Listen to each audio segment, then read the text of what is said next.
Okay, welcome back to Fast Ship Performance then. My name is Tim Davies, and today we're looking at a couple of United States Marine Corps F-18C single-seat aircraft that have got themselves in a little bit of trouble on a recovery to an airfield. And now this is a tape about what you should not do. Okay, let's talk about this investigation then. This is an FAA fighter call close in Texas. They're going into Austin, Texas. This was 23rd of September last year. For the actual tape, guys, I will make myself smaller, but for now then, what we're looking at is the FAA is investigating a close call between two US Marine Corps F-18C jet aircraft and two civilian aircraft in Austin, Texas. They're like on a landaway or something. And what happened pretty much, there was a bit of confusion, and then everyone started acting like children. Now, in my job in the Royal Air Force, when I was teaching for about a decade, I would have brought all these people into the office, sat them down. There'd be no coffee, but there would be a very significant chat. And the flight tape actually comes from a channel called Avocado Flight. And so I wrote to the dude and I said, "Hey, buddy, can I use your tape for one of these things? I want to have a bit of a chat about it." He went, "Yeah, have a go, mate. No worries at all." What an absolutely solid dude. I'll put the link down in the description. Go and give him a follow if you are into this pictorial representation with audio of flights that are quite interesting. However, I'm going to break it down for you. Let me minimize myself now. I'm going to play it, but I'm going to stop it. Again, you want the full tape, go over to Avocado Flight. So the simple rules is don't be an absolute child in the airplane. What we got up here is a couple of business jets coming in. On the screen on the top left there, you will see a couple of F-18Cs coming in. Now, they're not actually like that. What they've done is Avocado Flight has put them like this because he just wants to show that there's a pair. These are both single crewed airplanes, of course, single seat airplanes from the F-18C on a landaway to Austin, Texas. Take 21 off, Flight Austin Approach, good afternoon. Maintain VFR at 5,500. I'll give you a couple vectors to send you to about a 4-mile initial. In military airplanes, they have a UHF and a VHF radio. It's called a VUHF radio in effect, and you can transmit on either one. So you're not going to hear necessarily these USMC guys repeating back on the civilian frequency, but you will hear the business jets on that as well. And what he does, he simulcasts, so he kind of transmits on both so that everyone can hear them. However, the civilian aircraft probably aren't hearing the military aircraft at this time. Foothill 73, once you get established on final, there's going to be a flight of two F-18s will be 1,000 feet above you at 3,500 for the overhead. Awesome, we'll be ready. And that's, I'm not going to keep stopping this, but that's what we tend to find as well. People are like, yeah, rock on, we got some like jets coming in. How cool is that? Jet 699, descend and maintain 2,500. 2,500, is it 699? Foothill 703, descend and maintain 4,000. 4,000 for the 703. Foothill 703, turn right heading 130. Right heading 130, Foothill 703. Take 21, Roger. Turn right, give me a right turn heading 195 and go ahead and join the localizer at or above 5,500. Okay, just join the final approach course then. Yep. Yeah, so these jets are talking back to him and going, bro, we haven't got an ILS in these airplanes. In fact, I think the only jets that have ILS of the F-18 fleet are the Blue Angels. I think Canadian Hornets have them as well. What they have is something called ICLS. And now I teach this in my school. In fact, it's Boat Week at the moment in Shadowlands. If you want to come and join that, link in the description down there. And we do a lot of these tapes as well on a Sunday. We really break these tapes down, really kind of get into the nuance of these flight safety incidents. So they can't join an ILS, but they can take a localizer pretty much on the TACAM. So they're saying, oh, we can line ourselves up for the airfield. We can do that. We have the kit to do that. We just can't fly an ILS here. So they're probably going to ask for what we'd call a join, which will be a visual run and a break in the Royal Air Force. And these guys call it the overhead, I believe it is. Very similar. You come in and you just break to join that pattern. We call initials at 3 miles and we're extending now. Because he's going to have to brake, and in a climbing turn, he should find it relatively easy with idle and the air brake to get rid of the speed to roll out downwind so he can select his services. There's roll, pull, idle, air brake will travel. He'll probably keep that aircraft on the light buffer there. It was a 4G brake. Foothill 703, flight heading 140, descend and maintain 2,500. Heading 140 down to 2,500 for the 703. Jet 699, when you make that turn from Jedi to R2 Airport, it'll be 11 o'clock and 9 miles.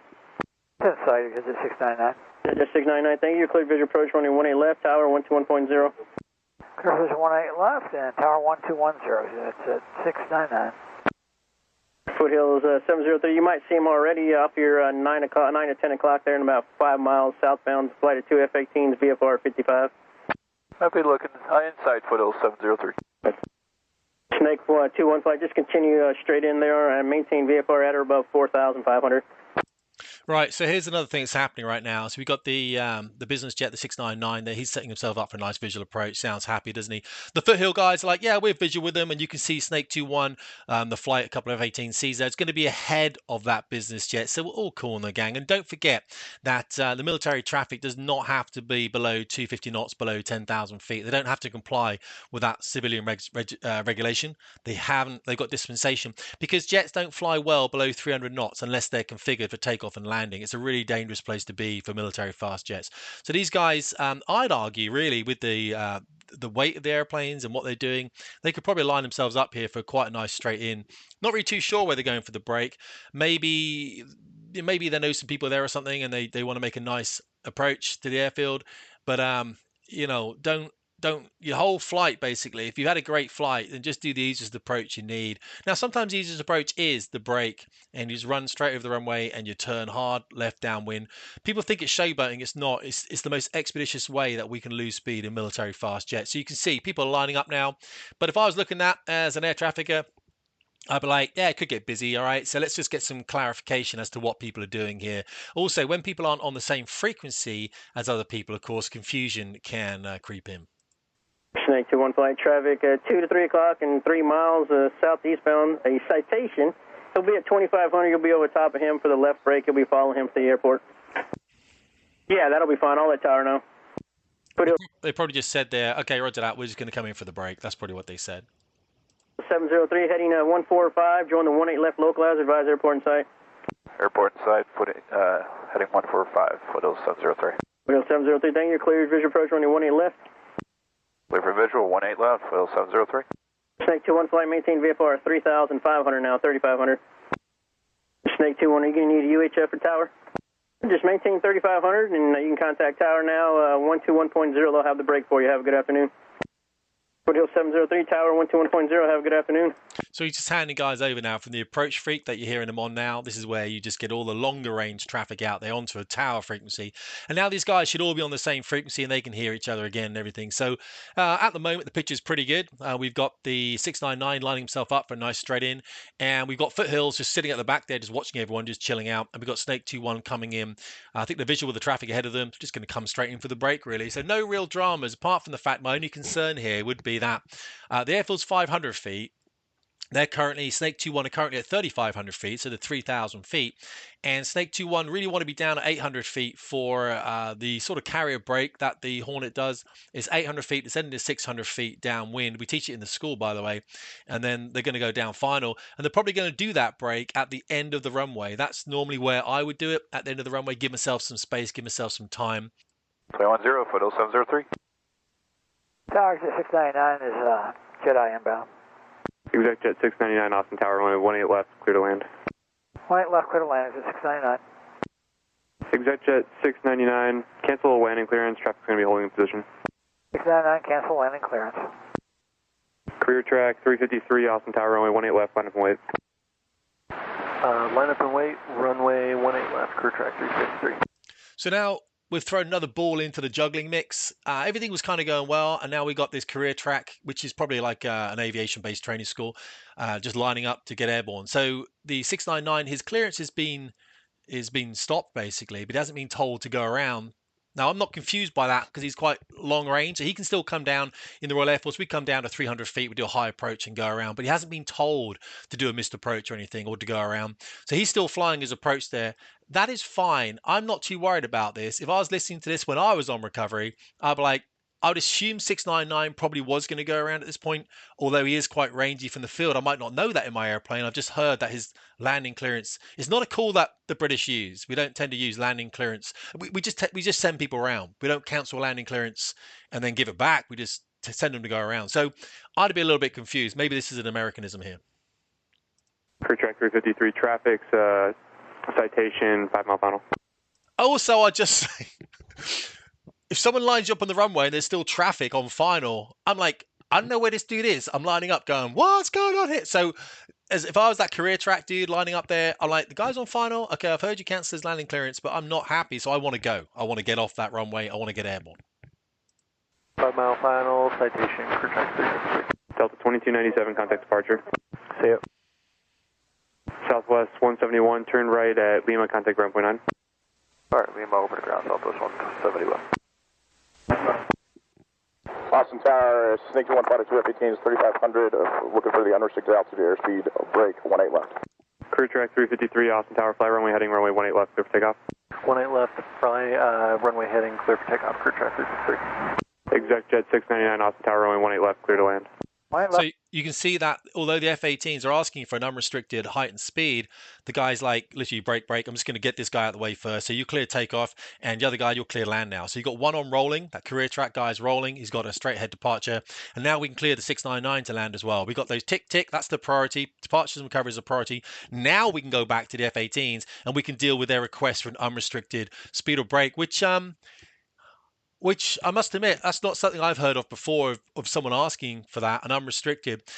What I would ask for if I was Snake 21 is I'd tell air traffic exactly what I was going to do. I'm pretty sure Austin is familiar with military traffic from what I understand. So I'd just say, look, Snake 21, we're looking for an 800-foot break from the dead side, end of the runway. We'll be at 350 knots. So that air traffic know exactly what we're after. When you say unrestricted height or speed, you could be like 600 knots or something at like 100 feet. No one's going to give you that stuff because it's illegal. Okay, so it's kind of a strange call to make, really. I don't really understand it. I've never really heard it before, and I would have thought that's going to put a bit of confusion into the whole thing here. Left middle land, 699. Snake 21, Austin Tower, it's approved as requested. Report left brake over the numbers. Snake 21, Wilco. Right, left brake over the numbers. That means at the approach end of the runway, that's the bit you land on. He's telling him to brake over that. And he's also said as requested, which I wouldn't. So now he's kind of said, do what you want, basically. Okay, I wouldn't do that because you could. Now you can do what you want. Air traffic told me I'm the boss. You can do what you want. That's the problem. Look, so these guys, Snake 21 currently 500 foot above 699 now as they come in. All right, push it up, dude. Give me burner if you need to. Right, that's obviously done on the tower frequency. There's two radios in the airplane. There's a front and a back box. We used to call them box 1, box 2. Box 2, you chat into freak. So with your wingman, you chat on, and then the front box, you'd be chatting to air traffic. Now, he's just kind of, I think it goes up for the air traffic, freak down. That's what he did in the Tornado anyway. Tornado was on the stick. Hawk was on the throttle there. So he just answered him, and he just said basically push him up here. Probably get to a brake speed of 350 knots, which is normal. It's not showboating. That's what you brake at. It's better to brake fast 350, so then you can lose the speed in the turn. As you roll out, you can then configure, and you will be descending Hornet 800 to 600, and then you can land tip final. So he's not doing anything wrong here. My only thing would be, when I first saw this tape, I thought, yeah, he's going to set the TCAS off, traffic collision avoidance system, in the business jet there, because of the closure speeds or the rate of ascent or descent. That TCAS is going to go off in the 699. If you do that, you'll get what's called either a resolution or a traffic advisory. A traffic advisory you could acknowledge. It just says, hey, someone is in close proximity, but a resolution advisory says a collision is imminent, and you have to react. In civilian aircraft, you have to react. Now, in Tornado, we never had TCAS, but in Hawk T2, we did. We did it slightly different about whether we have to react to a resolution advisory or whether we need to call it at all, really, because we're doing air combat with TCAS on. It's a bit kind of crazy, TCAS 2. However, if you're a business jet on approach here and you've got fast jets coming behind you and you get a resolution advisory, have those fast jets really seen you? Do they really know where you are? I'd be really, a little bit nervous if I was that biz jet pilot, if I was a biz guy. TCAS RA, forget that 699. Oh, there you go. So now he's just called it. So, yeah, when I saw this, I was like, that's going to happen. And then it did happen. So he's saying, I've got a resolution advisory for 699. Now, he's at 2,000. They're at 2,400. So I'm assuming he's got traffic. And the resolution advisory is probably going to give him a descend call there, which he can't really do. He's on final. He's configured, probably coming in about 100 knots there for a business jet. He's not maneuverable at all. So he's entirely vulnerable. And as a pilot of a business jet there, I'd feel a bit kind of like, I don't know where these guys are. I can't look out. I can't, there's no, you know what I mean? I'd be, not in a happy place. Check jet 699, Roger. Fiddle 703, 2500, visual 18 left. Snake 11, break at departure end. You're changing a lot of things. People have expectations, and now you're, which is fine. Break at departure end. He's like, I've got 699 on, and I've got the foothills guy coming in as well. If you break at the departure end, maybe I can get both those guys in. Don't get this wrong now. It's not like Snake 21 haven't actually seen the business jet. They have, and they are going to avoid him. But the separation you give to him what is it laid down as? And when I was flying, it wasn't really laid down as a separation. If you do have a separation, you've got to visually judge it anyway, so it's not easy. You have seen him. I normally gave them a wide enough berth to make them feel secure, if that makes sense. So I'm not going to zip past them because that's not on. It's not fair. I don't want any wake turbulence on them. Maybe I can give them half a mile or something, but what does half a mile really look like anyway? Snake 1-1 traffic. So you can see the heights were very similar when they came past there, like 1,300 feet, both of them were. So they have passed quite close by, and I'm assuming that business jet guy is not going to be happy. Cessna, Cherokee. That's right. Snake 1-2-1, extend down one. Snake 2-1, extend down one. Yeah, so he was asking him, wasn't he, to brake late at the departure end? They actually broke early. Now they've gone to the brake at the approach end of the runway. That's not going to be great. So now things are going to get a bit tight, and he's just said extend downwind. So you're going to have to extend downwind for me now because you broke in the wrong place. That'd have been nice to know, guy. Right, this is what we call a bitch comment, okay? And understandable, the guy's unhappy. It's the first of many bitch comments we're going to hear on this tape. It's unnecessary. It doesn't enhance anything. It doesn't help anyone. If anything, it just prejudices flight safety because people are just now going to have a conversation about it because people get delicate. And this is what we teach in my school about humility of aviation. Let's sort it out on the ground. Aviate, navigate, communicate, remain professional. Let's not throw these things out. He said something there. Would have been nice to know, guy. And now the air traffic is going to feel defensive and you have to say something back to him. Snake 2-1, we thought you were going to start your descent in the break there, not prior. She said, wouldn't it be good if no one cares, guys? I'm not going to swear on my own tape here. No one cares, all right? Let's just settle down, get jets on the ground, then we can have a conversation about it. Snake 2-1, negative. I requested altitude airspeed, my discretion for the break. Right, what be professional here for the United States Marine Corps guy to do was to say, roger that, index. He's on a break. He's configuring. His aircraft is vulnerable. He's getting his gear down, his flaps down, he's trimming into the E-bar and everything. He's looking for the separation from the runway, looking for the tip-in point. He's got to extend downwind. He's looking for the guy coming in on final there, which will be that 699 guy. So listen, let's not have a conversation with anyone here. Let's square yourself away first, all right? Just roger that. And then let people speak it if you want to. Roger that. Roger that, roger that, roger that. You're not admitting fault, culpability, none of that stuff. Roger that. Get your jet on the ground, remain professional. We'll sort it out later. This is not the place to have a conversation. Misunderstanding, I suppose. I had the traffic in sight. Doesn't matter. Yeah, that's another bitch comment from the BizJet pilot. There's a thing here. I'm not going to call it out. And in the comments, guys, whack down stuff if you're flying BizJets or civil aviation, especially if you've got a history of military aviation as well. Look, sometimes when I'd landed, if I'd pushed someone or did something, whatever, I'd walk up to that pilot and say, hey, sorry, buddy, I did see you on approach. And if they had a bit of a go at me or anything, I'd say, hey, do you want to see the jet? And they normally would come over, have a look around the jet. I'll put them in the cockpit and just show them things like this because everyone wants to see inside a jet cockpit. And one of the things they probably say to me was, you don't have much space in here, do you? And I'd be like, no, do you want to try the helmet on? Yeah, I tried to put the mask on. It's like, you just, wow, you have, for a BizJet pilot who may have the approach plates up in front of them so it can show the airfield diagram and everything else. They've got all the buttons, everything laid out. They're having some cup of tea there and everything. In a fast jet cockpit, it's very small. A lot of things happening very quickly. Your force-fed oxygen, all that kind of stuff. They start to appreciate the limitations of operation that you have in the fast jet world, and it can just chill things out. And then just apologize. Hey, I'm sorry, dude. I'll give you more space next time. Is that all right? Yeah. And normally they have a go. Yeah, well, mate, I'm a bit vulnerable in my jet here, in my business jet. I can't see you, right? Yeah, I'm sorry, dude. We don't have TCAS or nothing, so I should have given you a wider berth. Next time I will. In fact, next time I'll go around at 3,500 feet. I'll reposition through initial again at 3 miles to give you that space to land. I didn't mean nothing by it. And what happens to me sometimes with the guy said, well, I've got to put a flight report in anyway. And then that flight report never gets put in because you've gone and had something called a conversation. You've gone and spoken to someone like adults. You haven't thrown bitch comments around here like it doesn't matter. You've just been sensible. You've been professional aviators. And I'm not having to go at anyone here today. All I'm saying is I don't think that's the case. Snake 2-1, we'll call your base turn. Snake 2-1, roger. Going in ASAP, just so you know. Foothills 703, 5 mile final. So that Foothills guy's like, this is awesome. I'm just watching this shit play out. It's funny. It's funny. If I was that Foothill guys, I'd be like kind of sniggering in the cockpit a little bit. 03 runway 18 left, go to land. 18 left, clear to land, Foothills 703. Good to 699, turn right, taxiway, kilo, contact ground point in. Right, kilo, 699. So he's down. Snake 2-1, you can turn base to your discretion, runway 18 left, go to land.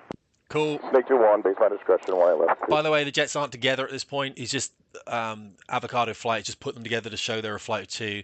There will be two different aircraft on the screen here. They're not landing together. They're landing behind each other, right? To land. Foothills 703, turn right taxiway, kilo, contact ground point 9. Kilo, ground point 9, Foothills 703. This is the weirdest thing I've seen. So apparently it's Jen. This is like a 4-bag fit, which I teach F-18 in the school, F-18C in fact. 4-bag fit is it's an asymmetric fit. So there's 4 fuel tanks on there, which means you're limited on what you can do with the airplane here. So if you want to do a break, the aircraft's not the most maneuverable aircraft in the world there. I'm quite surprised. I would have thought, well, they're on a cross-country trip, I suppose. I would have probably, maybe they come a long distance. You could probably get away with 3 bags on that. 3 tanks on that, I would have thought. I'm not an expert on the F-18. So, yeah, I'm sorry about that. I'm not. Snake 2-1, turn right 1 able, and remain this frequency. Snake 2-1, we'll go. Snake 2-1, just want to verify. You guys did have that jet that you descended in front of in sight? Snake 2-1, affirmative, break. If you've got a number, I kind of want to talk to you guys about that. Yeah, I was going to give you the number here because I guess there was a miscommunication. I misunderstood what was requested, I guess. So give me just a second, I'll get that. So I'm sure if you want more on this then head over to the Groover and Donkey show. I'm sure they're going to cover this. You know, those cats have got some F-18 experience. I'm a Tornado and Hawk guy. But all I would say about this really is the main takeaway here is just don't be a little bitch about it. If something happens in the air and you're all kind of pushing towards something that's not healthy, then just be professional. Everyone makes mistakes. There'll be a report about this that come out, but it'll be USMC report, so I won't be able to read it to you. Either way, I would have thought they'd just say, look, F-18 seen the business jet, should have given them a wider berth, that's all. And there was a bit of non-standard communication for the nation, wasn't there? This, I need an unrestricted height and speed. It's like, dude, no one's going to give you that because you might come in at 20 feet at 700 knots. All right, so just state what you want. Hey, I need 800-foot brake at 350 knots. That's all I want. And it'd be cool again. So just tell people sometimes. Also, what I would used to do if I was landing away at civilian field is I'd phone air traffic at the field first. I'd say I'm a flight of 2 or 3 tornadoes coming in.